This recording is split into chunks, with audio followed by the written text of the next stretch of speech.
A long time ago, something happened that changed the world forever. The most powerful pirate of all time, Gold D. Roger, also known as the Pirate King, was about to be executed in front of a massive crowd. Just before he died, someone from the crowd shouted out, "Hey, Pirate King! Where did you hide your treasure?" Roger simply smiled and said that he left all his treasure in one place, the greatest treasure ever known. Its name? One Piece. That one sentence sparked a storm across the world. Every pirate who heard it set sail, chasing the dream of finding One Piece and becoming the next Pirate King. Now, fast forward to the start of our story. Out on the open sea, a lone barrel floats quietly with no one around. A cruise ship spots it and pulls it aboard, not thinking much of it. But before they know it, cannonballs come flying through the air, bam! A pirate ship attacks, and it's led by none other than the fearsome Captain Alvida. The cruise ship's sails are quickly torn apart, and the Alvida pirates storm the deck to loot everything they can. Among them is a nervous chore boy named Koby, forced to help with the raid.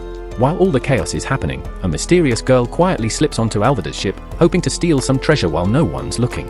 Back in the cruise ship's kitchen, the barrel they brought on earlier starts rolling around. Koby and some pirates go to check it out, and surprise! A boy pops out of the barrel like it's no big deal. His name is Monkey D. Luffy. He was just taking a nap in there. Luffy doesn't waste time, he quickly knocks out the pirates who try to attack him. After things calm down a bit, he and Koby find their way to the pantry to grab some food. While they eat, Luffy explains that he's on a mission to become a pirate. His small boat got wrecked in a whirlpool, and the barrel was the only thing that kept him from sinking. Koby shares his own story. He was just trying to get by on a rowboat when Alvida's crew picked him up and forced him into doing chores. His dream? To one day escape and join the Marines. Word of Luffy's arrival eventually reaches Alvida, and she storms into the pantry with her massive spiked club, thinking Luffy might be some kind of bounty hunter. Another fight breaks out. Alvida tries to smash Luffy with her club, but nothing works. Turns out, Luffy ate a devil fruit, which gave his body the power of rubber. Her attacks bounce right off him. Luffy wins up and lands a powerful punch, his signature Gomu Gomu no pistol, sending Alvida flying off the ship and into the ocean. With the fight over, Luffy grabs a small boat and sets off again, bringing Koby along for the ride. As they sail away, they catch a glimpse of the same girl who had snuck onto the pirate ship. She's leaving on her own little boat too. Luffy tells Koby he's heading for the Grand Line, where he plans to find the legendary treasure known as the One Piece. But first, he wants to track down a swordsman he's heard a lot about, the infamous pirate hunter, Roronoa Zoro. Luffy and Koby finally reach Shellstown, a place that's home to a marine base. Their goal? Find a swordsman named Roronoa Zoro, rumored to be dangerous but strong. When they get there, they're shocked to see Zoro tied up like a criminal, crucified in the middle of the base. A brave little girl named Rika sneaks into the base, trying to offer Zoro some onigiri, rice balls. She just wants to help him, but before Zoro can even say anything, a spoiled guy named Helmeppo shows up. He's the son of the base's captain, and clearly full of himself. He crushes the rice balls into the dirt and mocks Rika for even trying. But here's the thing, Zoro later eats the dirty onigiri anyway. He doesn't complain. Maybe he's starving, or maybe it's his way of showing respect to the kind girl. Outside the base, Rika explains what's really going on in the town. It turns out Shellstown is ruled by Captain Morgan, a marine who acts more like a dictator. His son, Helmeppo, basically does whatever he wants, bullying people and abusing power. One day, Helmeppo brought a wild wolf into a bar. It started attacking people and eating their food like it owned the place. Zoro couldn't stand by and watch, so he stepped in. But when he did, Helmeppo got angry and said he'd have everyone in the bar executed unless Zoro gave himself up. So Zoro made a deal, he'd take the punishment and be tied up for a month if they were left alone. But of course, Helmeppo never planned to keep his word. He tells Luffy that Zoro's going to be executed anyway. That's when Luffy snaps. He punches Helmeppo for lying and heads into the marine base, determined to find Zoro's swords. Meanwhile, Captain Morgan is too busy ordering a giant statue of himself to be built on the roof, completely unaware of the chaos brewing below. Luffy doesn't waste time. He launches himself right to the rooftop, accidentally destroying the statue as he lands. He grabs Helmeppo and drags him around the base, searching for the swords. At the same time, the girl who had earlier stolen from the Alvida pirate sneaks into the base too, planning to swipe whatever she can. Back outside, Koby tries to untie Zoro from the cross. He wants to help, but they get caught by Morgan himself. Morgan orders his men to shoot them on the spot. Just when it looks like it's all over, Luffy shows up in the nick of time. The Marines fire, but Luffy steps in, his rubber body bouncing the bullets right back. After a wild standoff, Luffy finally tosses Zoro his swords. With them back in his hands, Zoro quickly cuts himself free and pushes back the Marines attacking them. He tells Luffy that if he makes it out alive, he'll join his crew. Even though Luffy and Zoro are clearly stronger, Luffy with his rubbery devil fruit powers and Zoro using his fierce three-sword style, Captain Morgan refuses to back down. He barks at his men to keep fighting. Then, he steps into the fray himself. One of his arms has been replaced with a giant axe, making him look even more dangerous. Luffy handles Morgan easily, but just as things seem under control, Helmeppo grabs Koby and threatens to shoot him. Luffy is forced to pause. While he's distracted, Morgan tries to sneak up on him from behind. But Luffy isn't one to let his friends get hurt. He lands a solid punch right to Helmeppo's face. At the same time, Zoro steps in and slashes Morgan, putting a stop to everything. Seeing this, the Marines finally do something unexpected. They turn on Morgan. Tired of his cruel leadership, they arrest him and strip him of his rank. With the battle over, Luffy, Zoro, and Koby head to a nearby restaurant to celebrate. Over food, Koby talks about how the world is split. There's a huge continent called the Red Line that divides the seas east and west. It's said that the legendary pirate Gold Roger left his treasure at the far end of it. Later, a Marine named Ripper, who's now in charge after Morgan, confronts Luffy. Koby asks to officially join the Marines, and Ripper agrees. But because Luffy and Zoro are pirates, he tells them they need to leave the island. As a thank you for stopping Morgan, he promises not to report them to Marine HQ. Luffy and Zoro don't argue. They're happy to move on to the next adventure. Meanwhile, elsewhere, a girl is sneaking through the now quiet Marine base. She's searching for a map of the Grand Line. But it turns out someone else has beaten her to it, a pirate named Buggy. Without hesitation, she sets off on her own journey, determined to find Buggy and get that map back. Out at sea, a small group of Buggy's pirates come across a tiny boat with a girl on it. She looks like she's in trouble, pretending to be lost and helpless. She tells the pirates there's treasure if they help her. Thinking they've struck gold, they climb aboard her boat, only to realize too late that it was a trick. While they're distracted, she sneaks onto their ship and sails away, leaving them behind. Then, to make things worse for them, a sudden gust of wind flips their boat over, sending them into the sea. Elsewhere, Luffy and Zoro are traveling by boat, heading to their next destination. As the boat rocks, Luffy's treasured straw hat flies off. Zoro quickly grabs it before it's lost. That simple hat holds a lot of meaning for Luffy, and here's why. Back when Luffy was a kid, he became friends with a pirate named Shanks, the leader of the Red Hair Pirates who spent some time in Luffy's hometown. One day at the local bar, Luffy accidentally ate a strange fruit that Shanks had brought back from his adventures, the Gomu Gomu no Mi. It turned Luffy's body into rubber, but it also meant he could never swim again. Not long after, a group of mountain bandits led by a man named Higuma came to town and caused trouble. They ended up kidnapping Luffy and taking him out to sea. Higuma tossed Luffy into the ocean, thinking that would be the end of him. But suddenly, a giant sea monster, called a Sea King, appeared and ate Higuma in one bite. The monster then went for Luffy, but Shanks arrived just in time to save him. He lost his left arm during the rescue, but Luffy was safe. Soon after, Shanks and his crew left the village to continue their journey. Before leaving, Shanks gave Luffy his straw hat, asking him to take care of it. That hat became Luffy's most precious treasure, a reminder of the promise he made to become a great pirate like Shanks. Back in the present, things get wild again when a giant bird swoops down and grabs Luffy, carrying him high into the sky. Meanwhile, Zoro is alone in the boat when the same pirates who were tricked earlier show up, trying to steal his boat. But Zoro easily takes them down. They warn him that their captain, Buggy, isn't someone to mess with, he has powers from a devil fruit too. As for Luffy, the bird gets shot down and drops him right into the middle of Buggy's territory. That's where he meets the same clever thief who tricked the pirates earlier. The girl introduces herself as Nomi, a thief targeting and stealing from pirates. Luffy and Nomi had teamed up to escape from a group of crazy pirates led by a clown-like captain named Buggy. After their close call, the two managed to catch their breath at a nearby restaurant. That's where Nomi opened up a bit. She told Luffy that she was a thief, but not just any thief. She only stole from pirates. Her goal? To gather 100 million berries for a reason she didn't want to talk about yet. She also showed that she had some serious skills when it came to navigation. But then things took a turn. Nomi suddenly turned on Luffy. She tied him up and handed him over to Buggy and his crew, pretending it was all part of a deal. Buggy accepted her offer, locked Luffy inside a metal cage, and prepared one of his terrifying weapons, a Buggy Ball, a huge explosive cannonball.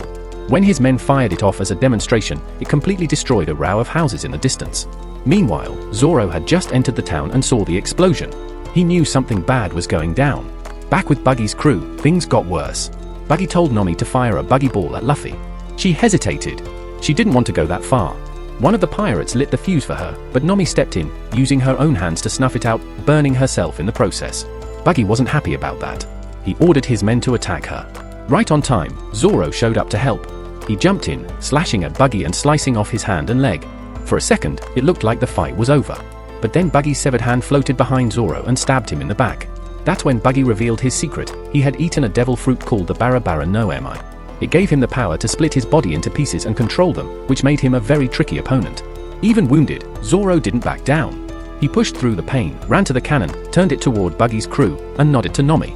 She lit the fuse once again, this time without hesitation, and together, they fired the cannon right at the enemy. After fending off the Buggy pirates, Zoro, beaten up and barely standing, manages to drag Luffy, who's still stuck inside a metal cage, all the way to a nearby pet food shop. It's a strange sight, but even stranger is the little dog standing guard outside. That's when the town's mayor shows up. Seeing Zoro in bad shape, he quickly takes him home to treat his wounds. Meanwhile, Luffy meets the dog, Cho-Cho.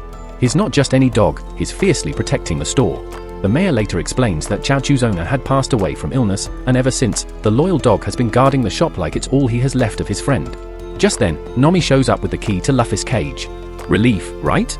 Not quite, because before they can use it, Cho-Cho, thinking it's a threat to the store, gobbles the key. Luffy is still stuck. Meanwhile, Buggy the Clown sends out his right-hand man, Moji the Beast Tamer, to deal with Zoro. Moji rides a huge lion named Richie and eventually stumbles upon Luffy still trapped in the cage. Trying to show off, he orders Richie to attack Luffy. But in the chaos, the cage gets smashed, and Luffy is finally free. The fight doesn't stop there. Richie goes wild and attacks the pet store. Cho-Cho tries his best to protect it, but he's just one small dog against a huge lion. The store ends up in flames. Luffy, seeing all of this, decides he's had enough. He steps in and gives Moji and Richie a solid beating. After it's over, he walks over to Cho-Cho, who's sitting sadly in front of the burned-down shop, and gives him a single box of pet food, the only thing saved from the fire. Moji limps back to Buggy to report what happened. Furious, Buggy retaliates by firing a powerful cannonball, one of his deadly Buggy balls, straight into the town. It hits the mayor's house, where Zoro is still resting. Luckily, Zoro makes it out unharmed. But the destruction is too much for the mayor to ignore. He decides to stand up to Buggy, no matter what. Nomi, seeing all of this, decides to temporarily team up with Luffy and Zoro. Together, they prepare to face Buggy and take back the town. The fight was heating up fast, and things were starting to get messy. Luffy could see that Mayor Boodle, even though he meant well, was way out of his league in this kind of battle. So, without hesitation, Luffy knocked him out cold, just to stop him from getting himself seriously hurt. It wasn't personal, it was just the only way to keep him safe. Not long after that, Buggy the Clown made his move. He fired one of his deadly Buggy balls straight at Luffy and the others. But Luffy, being made of rubber, didn't flinch. Instead, he used his body to bounce the cannonball right back at Buggy's crew. The blast was huge, it wiped out most of Buggy's men in one go. Somehow, Buggy survived by hiding behind his own crew. Classic Buggy. Kabaji, his second-in-command and a circus acrobat, did the same thing, using their lion, Richie, as a shield. Kabaji, full of ego and dressed like he was ready for a circus act, stepped forward to fight on Buggy's behalf. Zoro, injured but determined, accepted the challenge. From the start, Kabaji fought dirty. He targeted Zoro's open wound, trying to wear him down. He zipped around on his unicycle, attacking from every angle like a madman. But Zoro wasn't having it. With one powerful move, his onigiri technique, Zoro sliced through Kabaji's chest, bringing the fight to a quick end. Kabaji crashed to the ground, and Zoro, completely worn out, collapsed right there and dozed off. Just like that, it was down to Luffy and Buggy. While all this chaos was going on, Nomi slipped away quietly. She broke into a nearby pub, knocked out a guard, and used his key to open a treasure chest. Inside, she found exactly what she was looking for, a map of the Grand Line. Back on the battlefield, Luffy and Buggy clashed. Buggy used his strange ability to split his body apart, dodging Luffy's punches in the weirdest ways. But then, Buggy made a big mistake, he damaged Luffy's straw hat. And not just a little tear. He stabbed it with 3 knives. That was the last straw. Luffy, now furious, told Buggy just how much that hat meant to him. It wasn't just a hat, it was a promise, a treasure given to him by someone he looked up to, Shanks. Buggy's face twisted with rage at the name. He started cursing Shanks, revealing a deep grudge from the past. And just like that, the fight between Luffy and Buggy wasn't just about winning anymore, it was personal.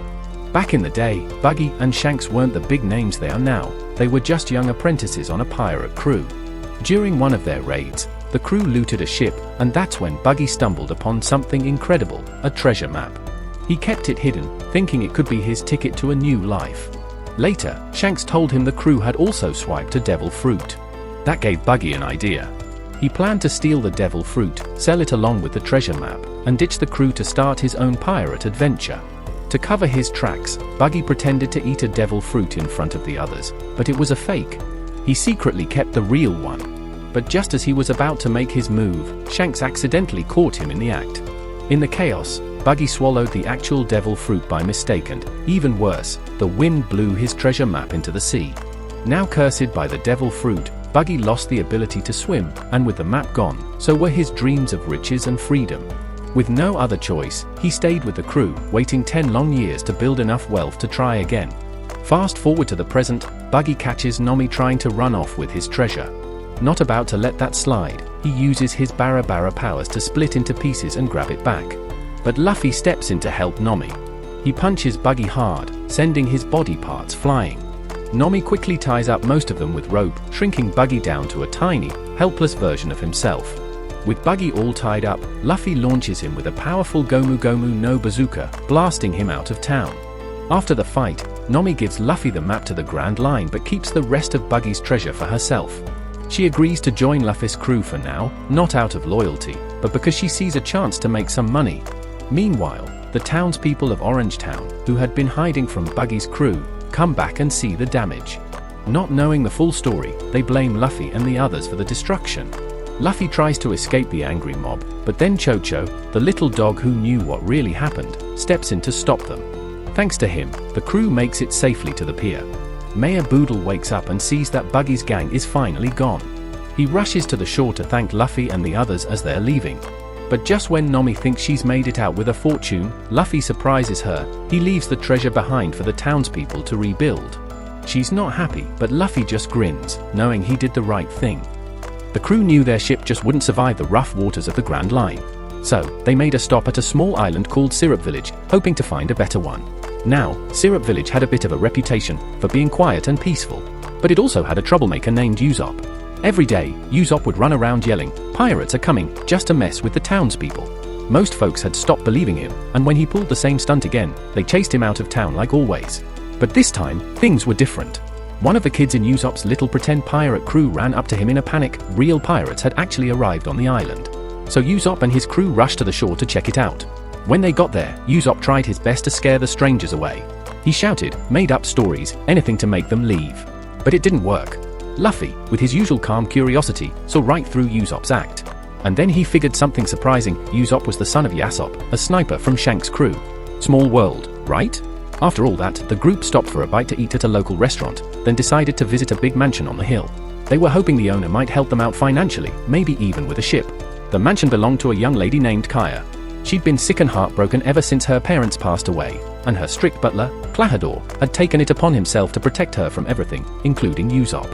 Even though Usopp was the only one who could make Kaya smile, Klahadore didn't want him around because of his prankster reputation. Still, Usopp didn't give up. He snuck into the mansion to see Kaya and cheer her up. Luffy and the gang followed him inside, also sneaking around, but of course, Klahadore caught them and wasn't too happy about it. Meanwhile, out on the edge of town, something strange was happening. A mysterious man was moonwalking down the road, heading straight towards Syrup Village. As the Straw Hat crew approaches the mansion to ask for a ship, they're met with a cold response from Klahadore. He doesn't just turn them down, he lashes out, especially at Usopp. He mocks him, calling his father a criminal and a disgrace for being a pirate. Furious, Usopp throws a punch at Klahadore, but things quickly spiral. Klahadore kicks them all out of the yard and warns them never to come back. Meanwhile, Kaya is in her room, crying. She's confused and heartbroken. Klahadore walks in to comfort her, sharing a bit of his past. He says he was abandoned after being kicked off the ship he once served on. Stranded in Syrup Village, Kaya's father took him in. Ever since, he felt it was his duty to protect the family. After Kaya's parents passed away, he made it his mission to guard Kaya, even from people like Usopp, who he sees as trouble. Despite everything, Kaya forgives him for how he handled things. Not far from town, Zoro and Nami are keeping an eye on the kids. Suddenly, one of the children spots a strange man doing what looks like moonwalking. Curious, they all gather around. The man introduces himself as a hypnotist named Django. He swings a shiny disc on a string and puts the kids to sleep. By accident, he ends up knocking himself out too. Back on a nearby cliff, Luffy and Usopp are deep in conversation. Usopp talks about his dad, Yasopp, and how he doesn't know what to think about him. But their talk gets cut short when they spot Klahadore meeting with the same weird hypnotist, Django, down below. They hide and listen, and what they hear is shocking. Klahadore isn't who he says he is. He's actually Captain Kuro of the Black Cat Pirates. Kuro and Django are planning to kill Kaya and steal her fortune by making her change her will under hypnosis. Kuro even faked his death years ago by sending a lookalike to be executed in his place. Django reveals that the Black Cat pirate ship was stationed at the island, ready to invade the village. Before they can do anything, Django notices them. He hypnotizes Luffy, knocking him out cold and sending him tumbling off the cliff. They decide not to chase Usopp, thinking no one in the village will take him seriously anyway. Terrified but determined, Usopp sprints back to the village to warn everyone. Nami and Zoro made their way toward the cliff, worried about where Luffy could have ended up. When they finally reached the bottom, they found him lying there, thankfully, not hurt. After waking him up, Luffy quickly filled them in on something serious. Klahadore wasn't who he claimed to be. He had a dark plan in motion. At the same time, Usopp raced back into the village, desperate to warn everyone about the danger headed their way. But no one listened. The villagers brushed him off, thinking he was just playing another prank. They trusted Klahadore far more than a boy who told tall tales. Some even chased him out of town, refusing to hear another word. Not giving up, Usopp ran to Kaya's mansion. He had to make her understand what was happening. But she didn't believe him either. She thought it was another cruel joke, one that went too far this time. Still, Usopp tried to get her out of the mansion. He fought through the guards, determined to protect her. But Kaya stopped him.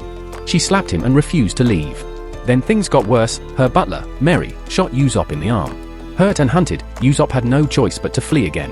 Meanwhile, Klahadore, whose real name was Kuro, met with his pirate crew by their ship. His orders were clear: destroy the village by morning. Later that day, Usopp gathered with his small group of friends, including the local kids, just outside the village.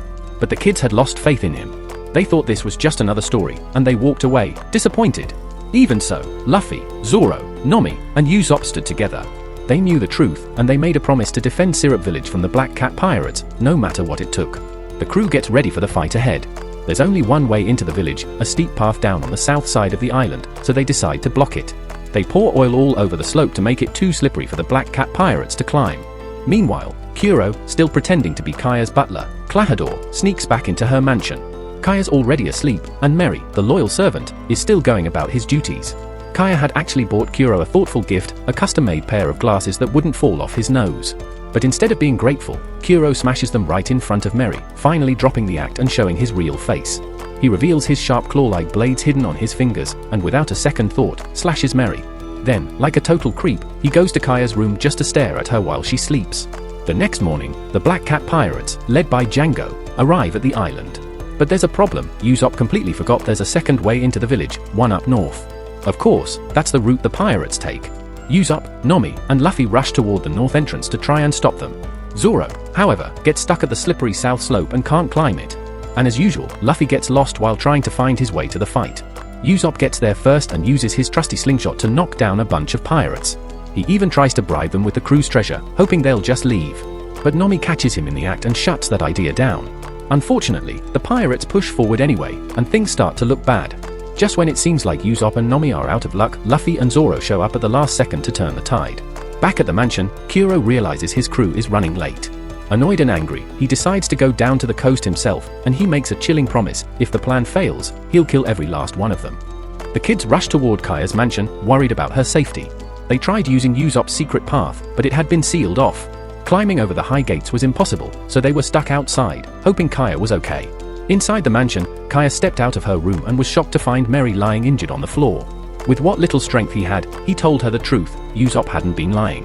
Klahadore wasn't just a butler, he was actually a pirate trying to kill Kaya and take her family's fortune. Meanwhile, outside near the coast, Luffy and Zoro were holding their own against the invading Black Cat pirates. The pirates weren't able to match their strength, so Django, their hypnotist, decided to give them a boost. He put them under hypnosis, making them stronger, strong enough to smash entire cliffs with one punch. But then, something unexpected happened. Django accidentally hypnotized Luffy too. Supercharged with strength, Luffy completely destroyed the Black Cat pirates, even ripping off the front of their ship with ease. Right after, Django managed to put Luffy to sleep with another round of hypnosis, but the damage was already done. The ship's broken bow came crashing down, crushing the rest of the enemy crew. Desperate to turn the tide, Django called for the Nyaban brothers, Sham and Bucci, who had been guarding the ship. At first, they acted like cowards, tricking everyone into thinking they were no threat. But once they got close, they suddenly turned serious. Sham caught Zoro off guard and managed to steal two of his swords, forcing him to fight with only one. Usopp tried to help, pulling out his slingshot. But in the chaos, he missed and accidentally hit Zoro instead. That mistake gave the brothers the chance to land a deep cut across Zoro's chest. Nami saw what happened and rushed to get Zoro's swords back, but Django stopped her, slicing her shoulder with his spinning blade. And just when things couldn't get worse, Kuro, the man behind everything, arrived at the shore. He was furious. Nothing was going according to plan, and now he was ready to step in himself. He looks over his crew, Django, Sham, Bucci, and he's beyond disappointed. They're terrified of him. Kuro glares at Django, demanding answers. Django, a little nervous, reminds him, "Hey, you're the one who said letting Usopp live wouldn't be a problem." Kuro admits that he figured no one would believe Usopp even if he warned the village. What he didn't expect was just how weak his own crew had become. That comment hits a nerve. Sham and Bucci snap. They remind Kuro that while he was enjoying life pretending to be a butler, they were the ones sinking ships and fighting off other pirates. They accuse him of going soft and rush at him, trying to take him down. Django yells at them to stop, but it's too late. Right as Sham and Bucci go in for the attack, Kuro vanishes. In a flash, he's behind them, now wearing his deadly cat claws. Even Zoro is caught off guard. They try again, but he disappears once more. Django recognizes the move instantly, Nukiashi, Kuro's signature technique. He reappears again behind Sham and Bucci, claws ready to strike. Even Nomi is impressed. These two almost took Zoro out earlier, and Kuro just made them look like amateurs. Django mentions how dangerous this silent move is, saying not even 50 trained killers could stop him. And yet, Kuro still has that old habit of lifting his glasses to avoid slicing his own face with those claws. Meanwhile, despite her injury, Nomi pushes through the pain. Kuro, cold as ever, gives his crew 5 minutes to finish off Zoro, or else he'll finish them. Sham and Bucci rush at Zoro. Django yells for them to do whatever it takes. Nomi suddenly kicks Zoro's swords back to him. He grabs them mid-air, annoyed at the disrespectful kick, but still grateful. With his blades finally back, Zoro uses his Toragari technique to take down the Nyaban brothers in one powerful attack. Kuro keeps counting down, unfazed. Usopp and the rest of the Black Cat pirates are stunned by Zoro's strength. Even Django's jaw drops. Zoro turns to Kuro and tells him straight up, "You're not going to last 5 minutes." Kuro, a little amused, watches as Bucci, still conscious, begs Django to hypnotize him for more strength. Django obliges, and it works. Bucci's muscles grow, and he turns into a wild beast. Zoro's surprised, but not shaken. He's ready to fight. Elsewhere, Nomi heads over to wake up Luffy, who is still napping under the figurehead of the Bizan Black. She wakes him up by pressing her foot into his head. Naturally, Luffy's annoyed, but snaps awake just in time. Django's pendulum was about to strike Nomi. In a wild moment, Luffy catches it in his teeth, saving her. It hurts, sure, but he breaks the weapon anyway. Turns out, Django doesn't just use that pendulum for hypnosis, it's a weapon too. Seeing Zoro and Luffy in action, the remaining Black Cat pirates panic. They realize these two are no joke. Nomi passes out after waking Luffy, and the crew starts running for their lives. While Zoro keeps Bucci busy, Django tries to handle Luffy. Kuro looks at the chaos and decides that time's up, he's done waiting. He announces he'll just kill everyone himself. He's also surprised to see Luffy alive after falling off that cliff earlier. He thought that fall would have finished him off. Just as Kuro is about to strike, Kaya appears. She begs him to stop. Usopp manages to protect her right in time before Kuro can hurt her. Kaya tells Kuro she can't stand to see Usopp suffer for her sake. Then she offers her fortune to Kuro, anything to stop the bloodshed. But Kuro doesn't care about the money. He says he wants peace, not luxury, but a life where no one bothers him. Kaya doesn't give up. She pulls a small gun from her coat and points it straight at him, demanding he leave the island and never come back. Kuro plays mind games with her. He talks about the 3 years they spent together, pretending to be her butler. Then he says that pretending to care about her was actually an insult to him as a pirate. He easily disarms her, throwing the gun to the ground. That's when Usopp picks it up. He fires at Kuro, trying to protect Kaya, but Kuro's too fast. He uses Nukiashi again and reappears behind Usopp, ready to strike him down in revenge for that earlier punch. But before Kuro can land a blow, Luffy steps in. He punches Kuro with a Gomu Gomu no pistol, slamming him into the ground. Luffy tells him, "You're going to regret that." The Usopp pirates jumped in to help. They managed to knock down Captain Kuro, but he wasn't finished yet. He got back up and quickly overpowered Usopp, slamming him to the ground. That's when Kuro realized Luffy was the real threat, and that he must have some kind of devil fruit power. So, Kuro made his move. He told Django to go after Kaya and finish her off, while he handled Luffy himself. Even though Usopp was badly hurt and couldn't fight anymore, he didn't give up. He told the kids to protect Kaya no matter what and help her escape from Django. At the same time, Zoro wanted to help Luffy out, but Bucci, now even stronger, stood in his way. Bucci was like a wrecking ball, smashing through everything around him. But Zoro, using all 3 of his swords, sliced through Bucci and took him down. While all this was going on, Kuro taunted Usopp. He made fun of his dreams and laughed at his idea of becoming a brave warrior. His crew joined in the mocking, thinking Usopp was just a joke. But Luffy wasn't having any of it. He hurled a huge boulder straight at Kuro's crew, scattering them. Then, Luffy gave Zoro the okay to go help Kaya, and Zoro took off without wasting a second. Luffy and Kuro's fight continued, but it wasn't easy. Kuro kept dodging all of Luffy's attacks with a slick move he called Nukiashi, disappearing and reappearing in the blink of an eye. His crew cheered him on, calling him captain, but Kuro shut them down cold. He didn't want to be called a pirate captain anymore. He was done with all of it. Kuro told Luffy his story, how being chased by the Marines wore him down. He was sick of always running and fighting. So, he came up with a plan. When a Marine ship attacked his crew, Kuro boarded it and wiped out everyone, except one soldier.